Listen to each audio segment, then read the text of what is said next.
Levi Brackman here with Truth, Jewish Wisdom for Today. Thank you so much for joining. In this episode, we are continuing on our series on the Kabbalah. In the previous episode, we spoke about the Tzimtzum, the great contraction of light, of the divine light, of Ein Sof, the infinite divine light that took place when Kesha'ala Birtzono Livra Olamot, when it came upon the divine will to create the worlds.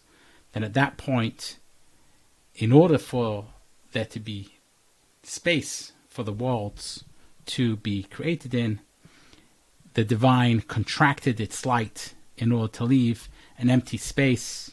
So he contracted all the light to the sides, and there was this round empty space. And then the divine reinserted its light through this thing called the kav, which is this line.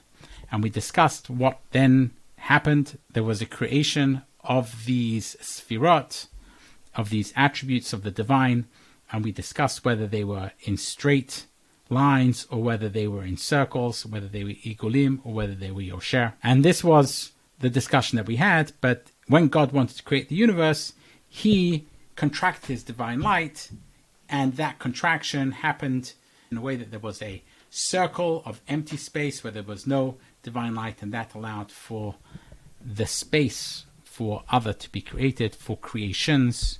So the creator, in a sense, made space for creations to come about and to be created in that space. So that's more or less, in a nutshell, what we covered up till now. Now, to get further into this conversation about the divine light, the contraction, it's really important for us to try and comprehend what this contraction really was. Does that mean that now there was a space outside of God? Because think about it, if you have God, and God is infinite, God is all-powerful, God is omnipresent, God is omnipotent, omniscient, etc. And if you have all of that, then how can there be something other than God which also exists? Because if you say that, then there is God that exists, and now there is something else that exists, and God is not in that place, so there is something else which takes place where God isn't. And we discussed, well, if God wanted it to be that way, then in a sense he's allowing for that so that maybe it doesn't take away from his perfection or from his all-powerfulness. Especially since he wanted to create that space in order to create other, so that other should be able to appreciate his greatness. And without there being space for other, there is no place for that thing to be created that could recognize God's greatness. So there might have been a compromise there that God was able to create other. But as soon as he creates other, that means there's a space where he is, and there's a space where he's not. And that means that that space where he is not is in itself a being outside of God that God doesn't control. And in that case, we have something other than God, which is also powerful. And we have two powers, not one power. We have the divine power and this other power, albeit created by God, but it exists. So that is conceptually part of the issue with the Tzimtzum. And there is a discussion from the early Hasidic masters about whether this Tzimtzum is kipshuto or it's not kipshuto. Specifically, that is found in a book called the Tanya, which is one of the early books of the Chabad Hasidic school, in Shar Yichud Ve'amunah, which means the gateway of unity and faith. In chapter 7, he talks about this idea of whether Tzimtzum is kipshuto or Tzimtzum is not kipshuto. That means, is the contraction, did this happen literally, that God literally left a blank space where God isn't? Or perhaps it's not kipshuto, God didn't literally do it, rather it seems like he did it. And according to Rabbi Shneur Zalman of Liadi, the first Hasidic Rebbe from the Chabad Hasidic school, he thought that it wasn't kipshuto. Now, when you read the Eitz Chaim, one doesn't really have a reason to say that it was kipshuto, because it seems from the Eitz Chaim himself that there is nothing outside of God. And you find in the Eitz Chaim where he talks about these two perspectives, this perspective of the creator and the perspective of the creation. And one of the examples he gives is, in the Zohar, it talks about the Igulim, it talks about the Sefirot, or the different attributes, and it talks about the highest attribute being the most inner of these concentric circles, and then the lowest. And when I talk about lowest, what I mean is the one with the least revelation of divinity. So the one with the least revelation of divinity is the most outer of the concentric circles. Whereas the way he discusses it in the Eitz Chaim, he says that the highest one, or the most outer concentric circle, is the one with the greatest revelation of divinity, because it is closest to the top of the empty space, and therefore it receives from the kav, from that line where the light comes in, it receives that first. And as the line comes down lower through the concentric circles, and it gets to the middle of it, that then becomes the lowest. In other words, the one which receives the least amount of divinity, because it's a bit like a cone. That kav which comes in to the empty space after the tzimtzum, after the contraction, it's like a cone, and the one which is the closest of the concentric circles gets the most light. And as it goes down, it comes into the middle of that circle, it has the least light. So, according to the Zohar, though, the center one seems to be the one which receives the greatest amount of divinity, and the outer one is the one which receives the least amount of divinity. Whereas, the way the Rabbi Chaim Vital explains it in the Eitz Chaim, it's the opposite. That the middle one has the lowest divinity because the kav is like a cone, and the outer one, which is closest to the top of the kav, that receives the most amount of divinity. So which one is it? And Rabbi Chaim Vital in the Eitz Chaim says that, well, it depends whose perspective you're talking about.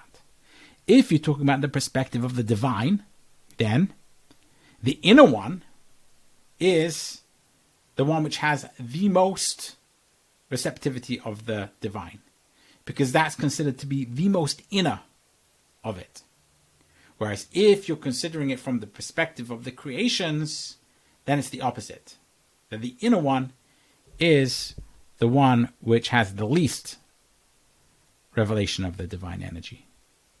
So you do have this perspective in the Eitz Chaim from the Arizal through Rabbi Chaim Vital, that there are two perspectives here. There's perspective of the creations and the perspective of the creator, and they're very different. And there are various other things inside of the Eitz Chaim which seem to indicate that perhaps the Tzimtzum that happened wasn't an literal Tzimtzum. It wasn't literally that God removed all his light, but rather this was a kind of a trick. That the light seems to have been removed for the sake of the ability to create the world and to create creations, but that doesn't mean that there was an actual removal of the light itself.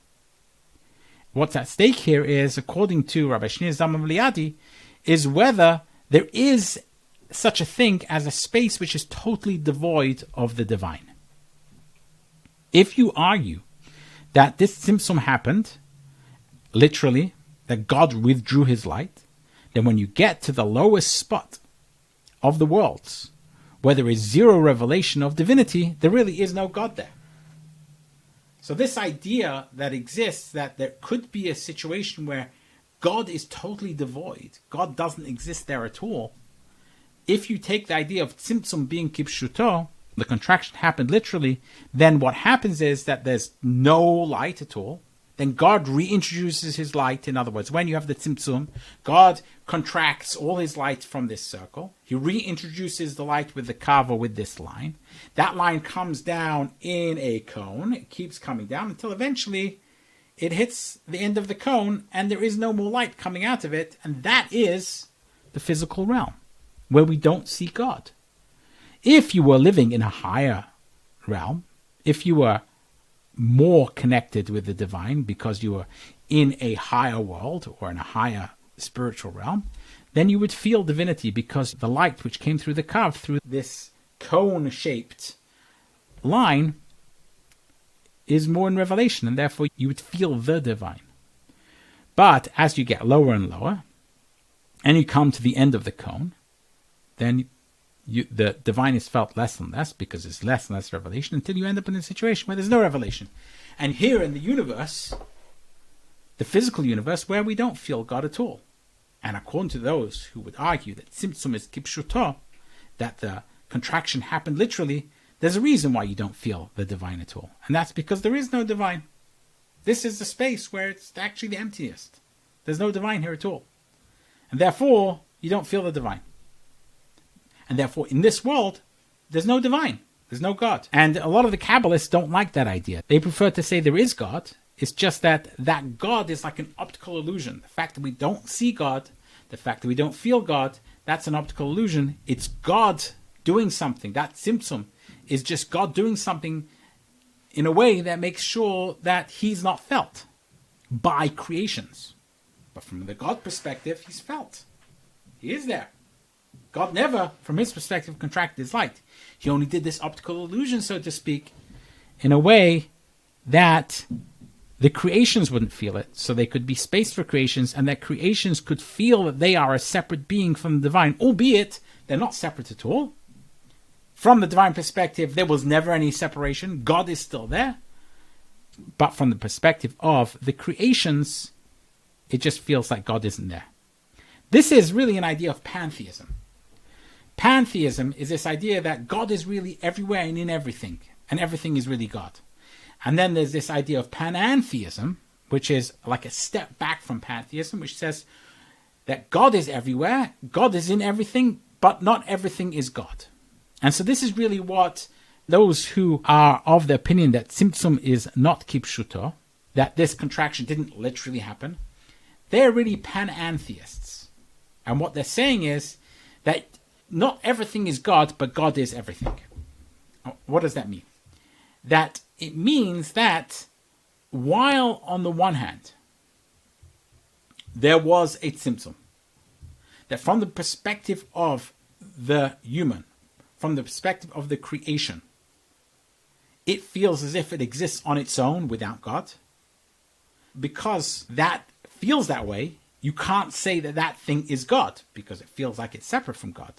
But in truth, God is everything and God is everywhere. So it's not that I can say this cup of water is God, according to this view, but I can't say it's not God either. I can't say it is God because it feels like it's not God.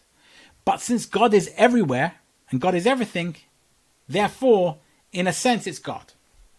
But it's not God because I can't see it as God. That's what the Tzimtzum does. So the Tzimtzum makes it not God from my perspective, but in truth it's God. That is an idea of panentheism rather than pantheism. Pantheism would say, no, this is God. This could actually be God. That is what comes out of this idea of Tzimtzum lo kipshuto, that there wasn't a literal contraction, rather it was only from the perspective of humans. The opposite of pantheism is the idea that Tzimtzum is kipshuto. But actually this can't be God at all, because God contracted his light from it entirely. And that's a literal thing. And why don't you feel this is God? Because it's not God at all. So that is part of the discussion that goes on. And according to Rabbi Shneur Zalman of Liadi, the first Hasidic Rebbe of the Chabad school, he says that there are some people who say that Tzimtzum is kipshuto. There was an actual literal retraction of God's light. But he says that that's not the case, and he explains it's impossible to say that there's a place which is totally devoid of God. God is everywhere. So he's a panentheist. Now that we've discussed the difference between Tzimtzum kipshuto, whether the contraction is literal, or Tzimtzum lo kipshuto, or it's not a literal contraction, let's go with the view that it's not a literal contraction, and let's understand what that really means. So before we can do that, let's take a step back and understand what contraction, what Tzimtzum could actually mean. So I'm going to use a very basic physical example. If you have orange juice from concentrate, what is orange juice from concentrate? And I remember when I was a kid, we used to travel to the United States, and one of the things we loved, which we were able to get in the United States, which we weren't able to get in England, was Tropicana. Tropicana was orange juice not from concentrate. And it always tasted that much better than the orange juice that we got in England, which was always from concentrate. Don't forget, oranges don't grow naturally in the UK, and therefore most of the orange juice was from concentrate. I remember coming to the United States and drinking Tropicana. It was like a revelation. Because it was orange juice, which was actual orange juice, rather than from concentrate, which didn't taste as good. But what is concentrated orange juice?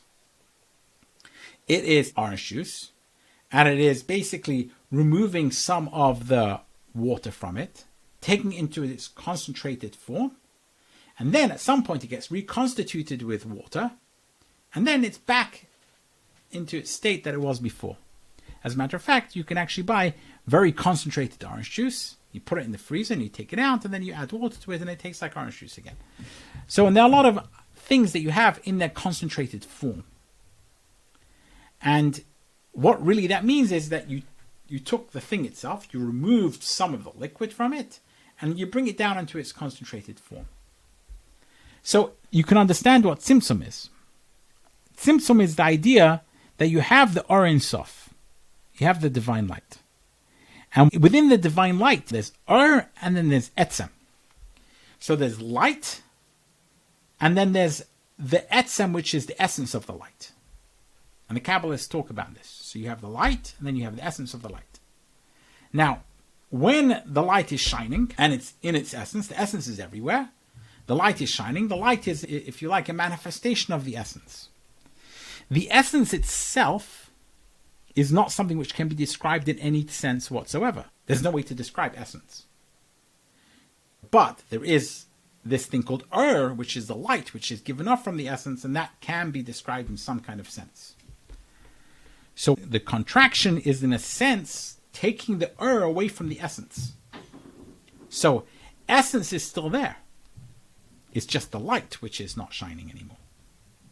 So if you think about it that way, what is essence? Well, essence is this true nothingness. What do you mean true nothingness? In other words, it is totally impossible to describe what it is, and therefore it is either the true thing itself or it's the true nothingness, because there's no way to describe it, and therefore it's the true thing, which is ayin. It's the ayin ha'amiti. It's the true nothing. When you say something came from nothing, that is that nothing which something came from. And it's in stages. You have the quintessence, and then you have the light, and then from the light you have gradations of it until you get to this physical world. But somehow for the physical world to become into being, the light had to be contracted, and therefore now the worlds can be there, but the essence was never contracted. So you take away the light, in a sense. Think about the concentrated orange juice. You take away a lot of the water, you still get the essence of the goodness, which is still there, but it's much smaller amount. So that is, in some way, the idea of the contraction, one way of explaining it. The Hasidic masters explain it differently, which I think is worthwhile thinking about, and one which can be explained in a more conceptual manner, and in a manner which is less focused on a physical analogy and more on a mental analogy. And therefore, it's perhaps easier to try and understand it that way. Although, again, I'm going to describe how both of them have their drawbacks. And none of them really explain this idea of Tzimtzum really well. The way the Hasidic masters explain it is that it's like if you want to explain something to a student. So here I am, I'm trying to explain these concepts on this podcast. And these are concepts which are somewhat difficult to understand. And I'm trying to explain it to the uninitiated. So when I think about who the audience is, I think probably the audience are people who aren't scholars of Kabbalah. These are people who are the Kabbalah interested. And here I'm going to try and explain some of these more difficult concepts in the Kabbalah to an audience which is uninitiated in the ideas of the Kabbalah. Well, how do I do that? Well, the first thing I try to do is I say, well, look, the way I understand it, I'm going to put to one side for a moment. And what I'm going to do now is try and understand to my audiences, try and understand the ideas that they have in their head that they already understand, and try and relate then these ideas to how they already understand things. So I'm going to connect it to something that they already understand. And in order to do that, I need to understand who my audience is very well. If you ever talk to a marketing person, they will say to you that the first thing you need to do is understand who your audience is. And then understand what problem of the audience you're trying to solve, and then you show how whatever you've created, whatever product you have to sell, is going to solve their problem, and then you'll make a sale. That's how you can bring a lead in and then eventually make a sale, because you understand them and their problem. And from understanding them and their problem, you can then go back and say, well, this is what my product is, and I'm going to connect my product with their problem and show how my product solves their problem, and then I can get a sale. So in a similar kind of way, this is what one does if one wants to teach anything. So I'm trying to teach an idea from the Kabbalah. I have to, for a second, forget about how I understand it, delve down into the listener, to the audience, understand who they are, what they're trying to understand, and then go back to my understanding and then try and relate it to them so they can understand it. In some way, that's the Tzimtzum. Now, the question is, when I am removing from my mind, so to speak, the way I understand it, and I'm now delving into the mindset of the audience, does that mean that all the way I understand it has gone? It hasn't gone. It's still there. I still understand it that way. But for that moment, I am choosing to forget about the way I understand it and try and understand who the audience is. And then when I do that, then I go back to the way I understand it, and I draw a little bit down from it in a way in which I can now explain it to the audience. So I am, if you think about it, the way I understand all of this, or the way the teacher understands things, they understand it because they've studied it for many years and they have it in all the details in their mind. If they took all of that, the way they understood it, and then just dropped it on the student might be overwhelmed. The student might not understand it. The student might say, I'm uninitiated. I can't understand any of that, and therefore it will go right over their head.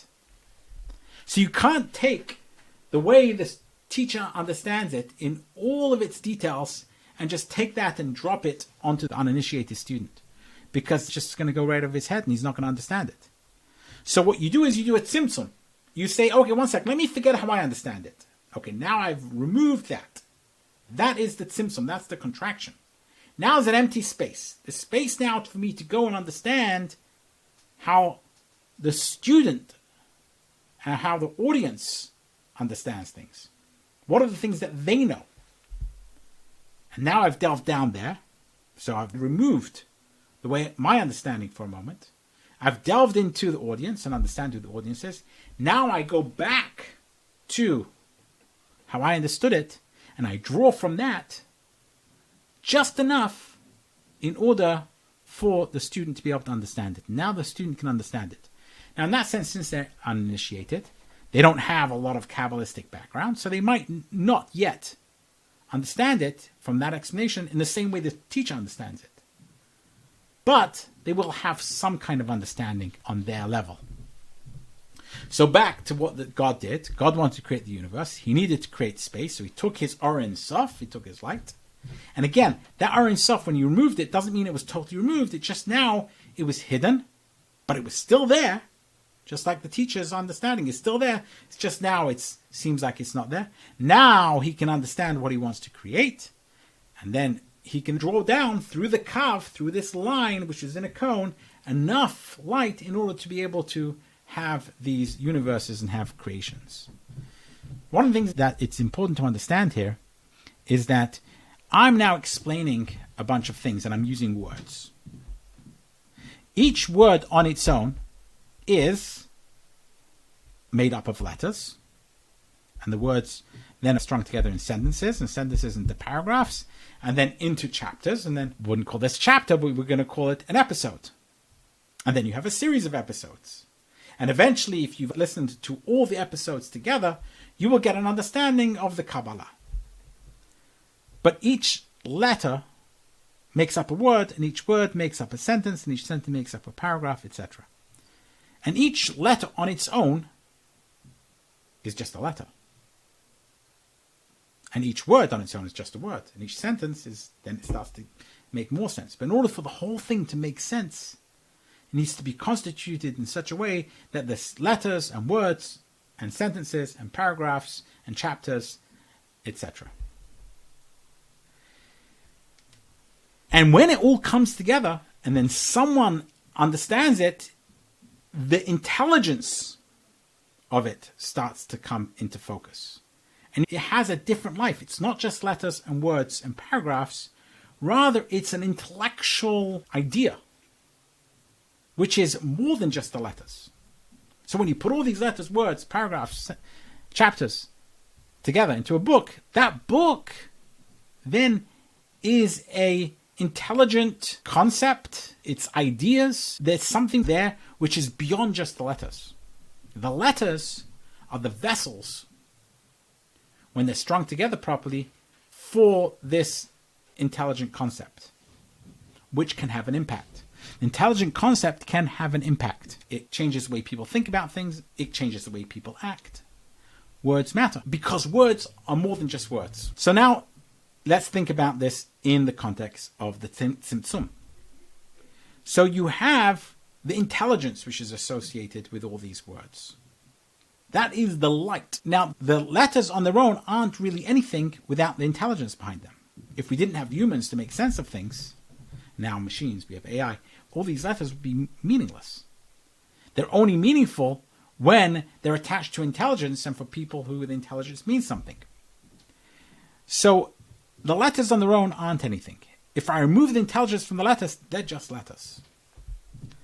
So by the contraction of the light, when the light was contracted away, what was left over was letters. Those letters are the kalim, they are the vessels which we're going to talk about in future episodes.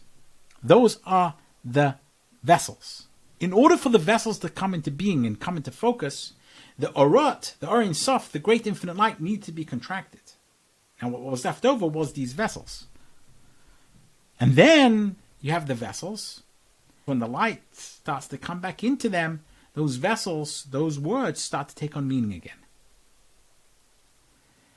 Just like I'm explaining things, I'm using these words, and when they're all strung together and someone starts listening to them, now they start taking on meaning, because all these words, they're not just words, they also come together in some kind of intellectual discussion in a series of ideas that are being conveyed.